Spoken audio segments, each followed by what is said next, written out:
Voilà, we zijn terug van weer een goede vergadering op het gemeentehuis. Alleen die teruglied, ja, die was weer zoals altijd een beetje minder aangenaam als je met de fiets gaat.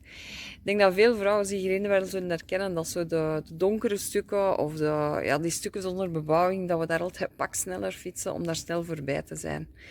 Dan nageroepen worden op plaatsen of zo, ja, het onverwachte achter de bosjes.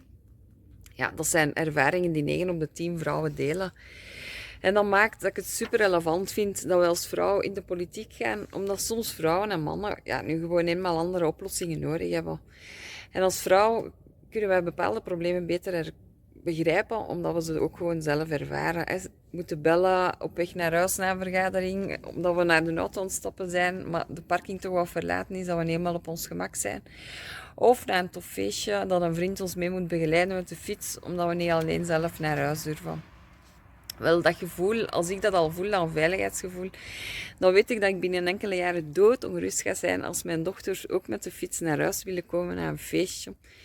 Dus dat maakt dat ik mij echt wil inzetten voor een veilige openbare ruimte. En dat kan door misschien gewoon zelfs de lampen terug te laten aangaan in onze dorpen en op onze verbindingswegen, zodat wij niet in de donkere terug naar huis moeten gaan. En als we samen met die straffe madammen van CD&V daar samen voor gaan werken, voor een openbare ruimte waar dan meisjes en vrouwen zich terug veilig kunnen voelen, dan weet ik dat dat goed is, omdat alle mama's en papa's dan beter gaan kunnen slapen terug.